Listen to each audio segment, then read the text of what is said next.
The Cricket on the Hearth.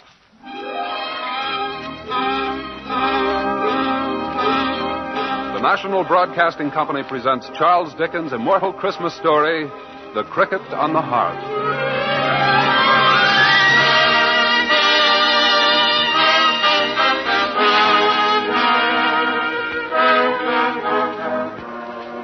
Old Caleb Plummer and his blind daughter lived all alone by themselves in a little cracked nutshell of a wooden house. And what a miserable little place it was. But under its crazy little roof lived the man who did the work which made Gruff and Tackleton famous. You see, Gruff and Tackleton sold toys, and it was Caleb Plummer who made them. Yes, Caleb Plummer made toys and lived in his shabby little house, while Gruff and Tackleton became the largest toy merchants in all England. And so, even on the night before Christmas, Caleb Plummer sat in the toy shop, carving away industriously at some last-minute animal.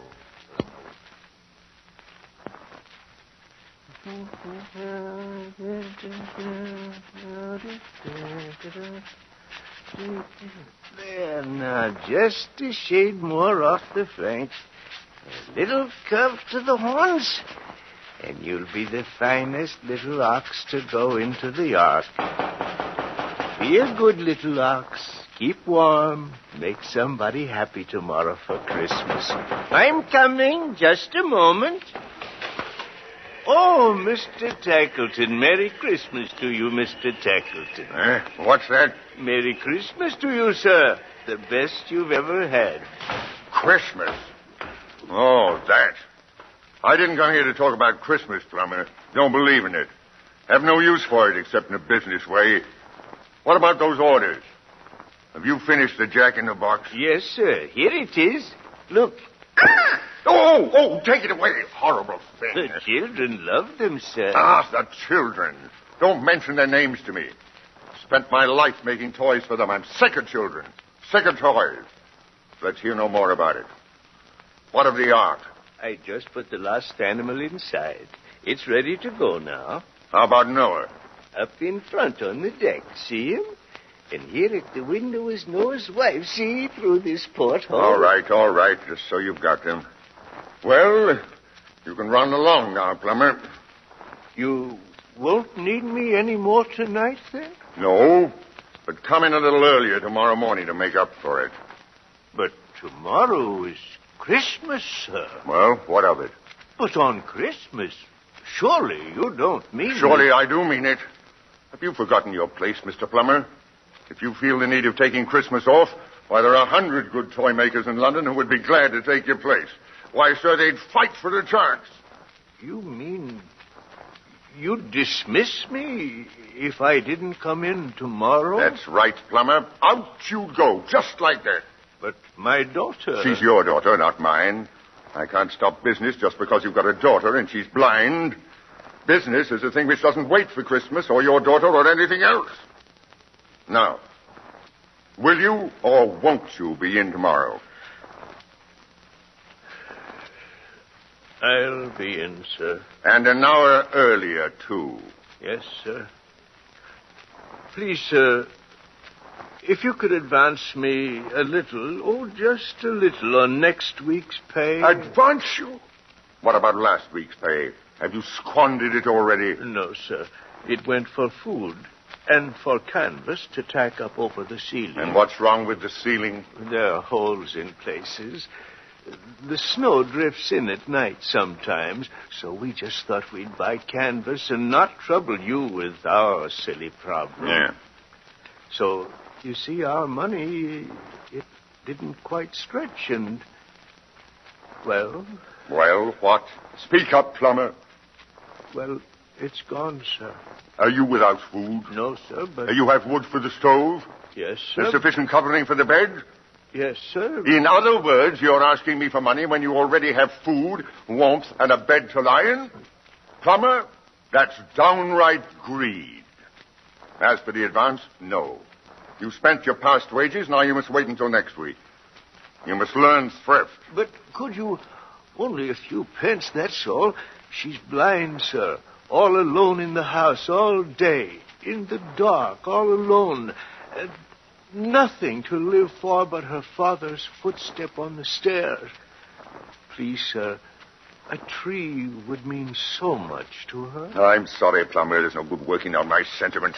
I'm determined to teach you a lesson, and teach you I shall, even though it hurts me to do so. Good night, Plummer. And remember, 1 hour earlier tomorrow morning, Christmas or no Christmas.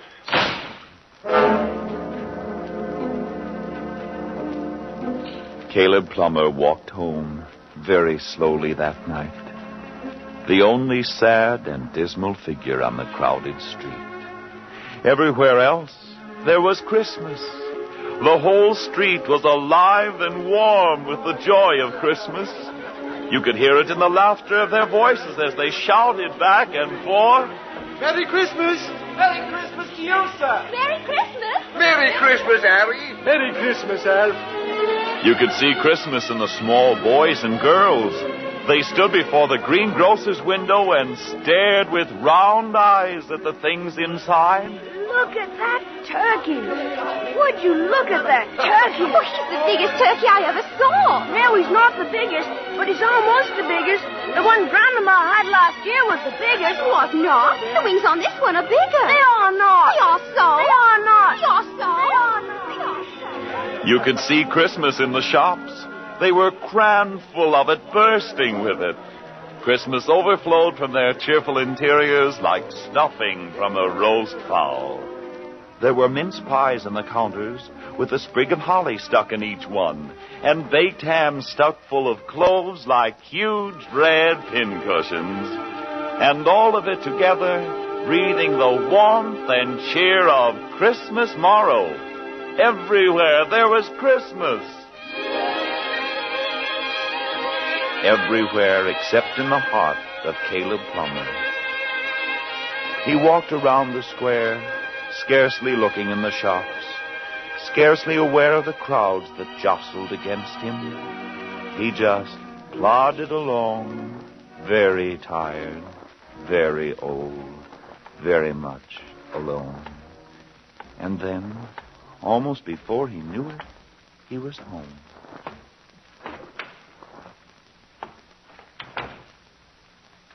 Father, it's you. For a moment, I didn't recognize your step. It was so different. You must be tired tonight. Tired? What a silly girl you are. Your father's much too young a man to grow tired. How was the day, Mary? Oh, not too long. I sewed dolls' dresses all morning. And then this afternoon, I put shoe-button eyes on the animals. If it were only as easy to...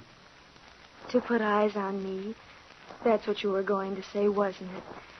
Sometimes I wish I could, too. Just look at the world through shoe-button eyes. But, well, it really doesn't matter too much. I have my own world here. It's a kind and comfortable world. Perhaps that's because I've always seen it through your eyes. Do you mean that, Mary? Yes.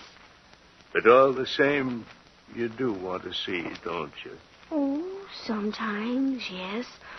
When I'm alone here, and the clock ticks, and the darkness is all over. Times like that, if it weren't for the cricket, I don't think I could... Is he still here? Oh, yes. And he still chirps away? All the time. He keeps me from being lonely. They say it's luck, Mary. To have a cricket on the hearth is the luckiest thing in the world. Father, is anything wrong? You seem so quiet tonight, and you speak strangely. Oh, not a thing, girl, not a thing. A hard day at the shop, but that's all. Oh, that's not the real reason, Father. But now I know what it is. What? Without asking, I know there's a fir tree in the room. Your step didn't have its usual lightness tonight, and that's what you were carrying. You even set it down without my hearing it. It's true, isn't it, Father? Yes, it's true, Mary. Oh, where is it? Let me feel its branches. Oh, it's in the far corner of the room. right near the window where it's cool. Oh, lead me over to it, Father. No, not tonight. Tomorrow morning, bright and early. Oh, on Christmas morning.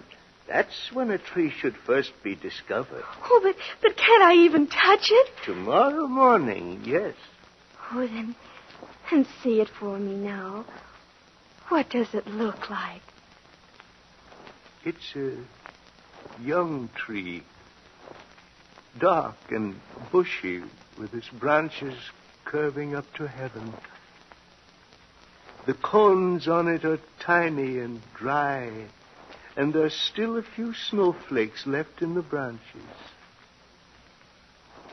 It's a Christmas tree, Mary, so small, so filled with greenness and life, that the Christ child himself might have blessed it and sent it here to us. It's a Christmas tree such as you've never dreamed of.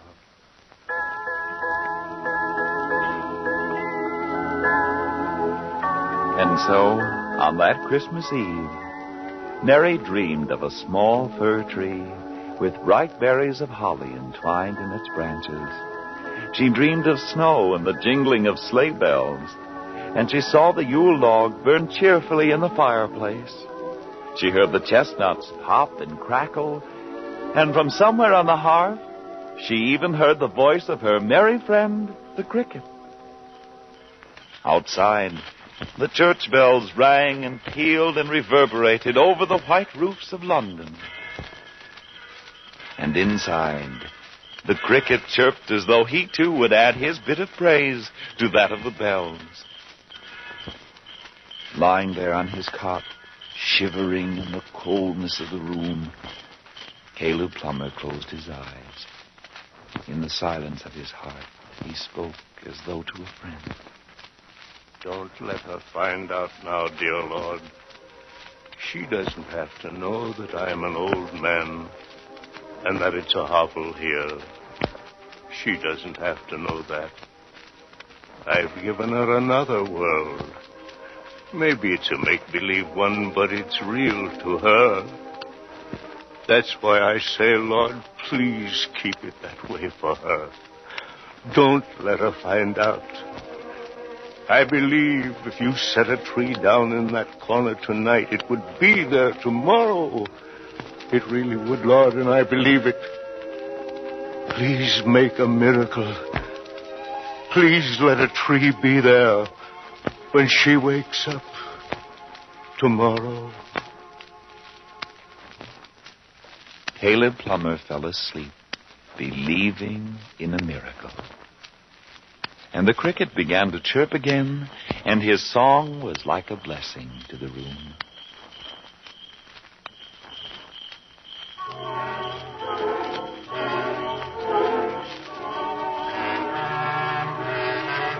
But in another quarter of the city, Tackleton slept. To say that he slept is perhaps a whimsical way to put it. His body slept, but his mind, that was a different thing. Dream after dream succeeded each other in rapid sequence. One minute he was jumping from star to star, like someone crossing a river on stones. And the next moment, he had missed one of the stars and dropped like a plummet back to earth again.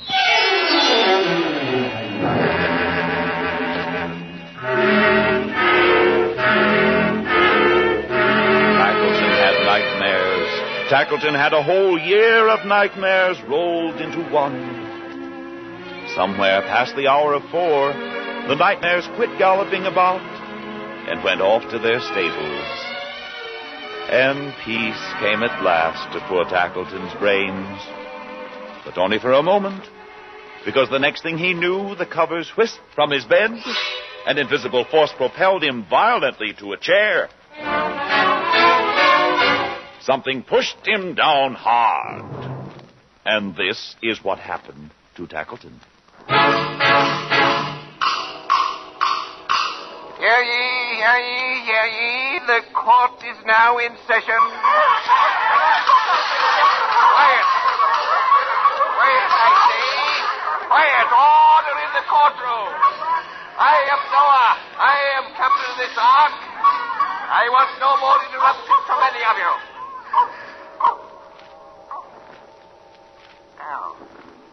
Now to the prisoner Tackleton. Who's for the defense? Come now. Who's for the prisoner Tackleton? What do you say, Captain Kidd? Not me, Captain Noah. And not any of us dolls here. I'm for hoisting him to the yard, officer. How about the rest of you? Quiet. Quiet, I say. Quiet. Captain Kidd, this is an English court, sir, and the principles of law and order will be obeyed.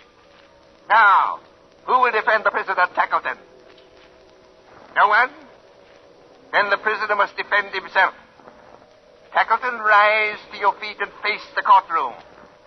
What do you see before you, sir?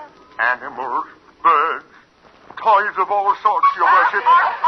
That's quite right, Tackleton. Toys. You've been selling us for years. Now we've come to try you. What of the man who makes us? I don't know. Where is he? Home. Is it a good home? Yes, a very good home. And food. Does he have enough to eat? Oh, yes, I pay him bountifully. And his daughter? Is she well provided for? Oh, yes, Your Worship. She's blind. And I want her to have the best of everything. In short, you are a good employer. You take care of this man well. Yes, Your Worship. He lives like a prince. Order in the court. Order, I say. Order. Prisoner, listen to your perjury thrown back at your teeth. Bailiff, bring forward the detective Christopher Dogberry.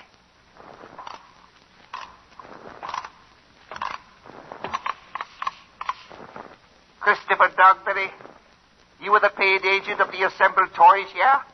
Yes, Your Honor. Tell us about your findings in this case. Well, in the first place, the prisoner here is a downright liar. Order! Go on with the story, Dogberry, and please refrain from indulging in personalities. Sorry, Your Honor. Well, I've been snooping around. Investigating said house of Caleb Plummer. And, sir, if you'll pardon my saying it, it's an owl that no self-respecting rat would live in. But there's one wonderful thing about it, sir, and it's this. That girl, she don't know nothing about how bad it is. No eyes to see with. She believes what he tells her. And it seems to me, sir, he's done with her what he's done with us. Out of an old block of wood, he's made the forms of all of us. And out of a sad and dirty world, he's given her a world for a fine lady to live in. Silence! Order! Order, I say! Prisoner, you've heard the testimony. Is it true or false? It's true. You will confess to each and every crime? Yes, but spare me. Have mercy. Did you have mercy today when Caleb Plummer asked you for a few pence to buy a tree? Prisoner, all of us here, dolls and animals and toys and birds, all of us that Caleb Plummer has carved so well, we are leaving you with a body, sir, and are going to the warehouses of your competitors. And without us, you will go bankrupt. This is the sentence of the court. One more chance, Your Worship, just one more. I'll do anything, just so you'll all stay here on my shelf. What will you do? Whatever you say, just mention it. I'll do it. Will you raise the wages of Caleb Plummer? Yes. I'll do that today when he comes in. But today is Christmas. Have you forgotten? Oh, to be sure. No, he won't have to come in today. But tomorrow, yes, I'll raise his wages then. And the house? I'll give him a better house, a real house, a fine one, a beauty, I promise. And Christmas. What about that? I'll take care of that, too. I'll take care of it all, I promise you. They'll have the biggest turkey you ever saw. and a tree, and everything else besides. Please, your worship, there are the bells ringing now. It's Christmas morning. Give me a chance to show I mean right. Prisoner, the court will show mercy if you too will show mercy. But if you ever fail once, beware.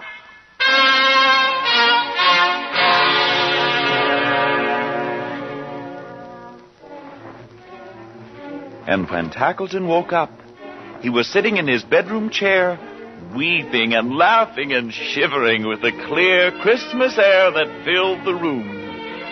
Tackleton went to the window and looked out. Never before had the world looked so bright, so cheerful, so filled with hope and promise.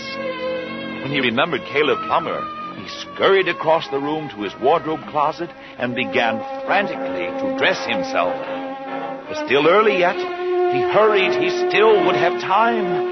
If only his fingers wouldn't fumble so with the buttons, and if only his hands wouldn't shake so much.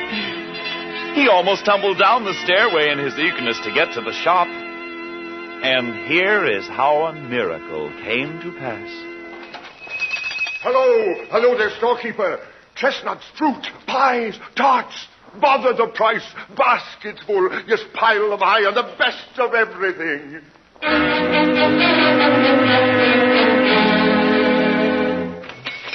Holly, mistletoe. Yes, and there it is, the very thing. A little fir tree.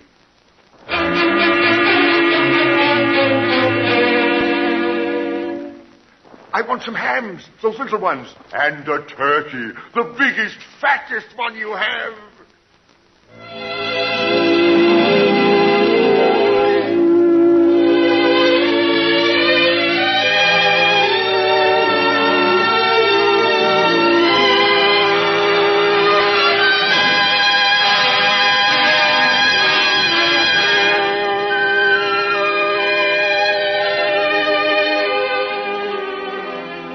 Through the snow-covered streets, through the half-light of early morning, Mr. Tackleton hurried, his arms laden with gifts. And later that morning, when Caleb Plummer awoke, he found that the miracle he'd prayed for had come to pass. But whether it was the prayer, or whether it was the surprising Mr. Tackleton, or whether it was the cricket singing so merrily on the hearth, he couldn't say.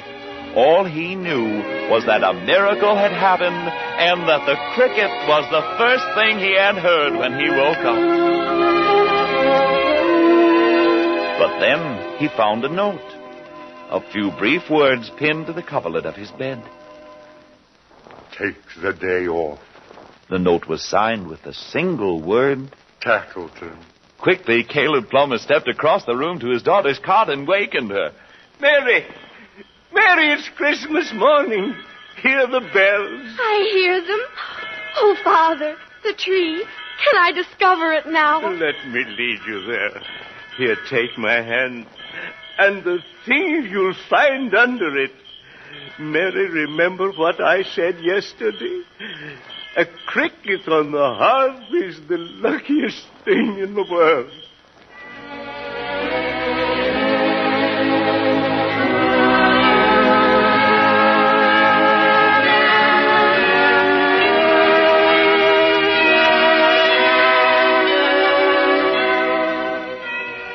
And so our story ends with the chirping of the cricket. May his joyous Christmas carol bring luck to your hearth too, so that all of us may one day sing it as he so cheerfully does. Peace on earth, goodwill to men.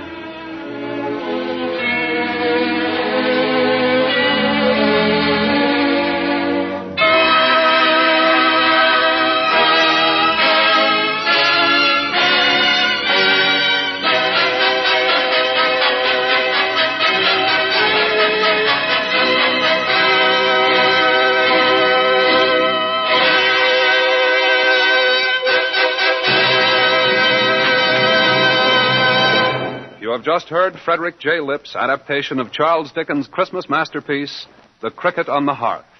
Mr. Tackleton was played by Arthur Sedgwick, with Charles Eggleston as Caleb Plummer. Everett Clark was the narrator. The orchestra was under the direction of Joseph Colicchio, with original music by Dr. Roy Shield. The entire production was under the direction of Albert Cruz. This is NBC, the National Broadcasting Company.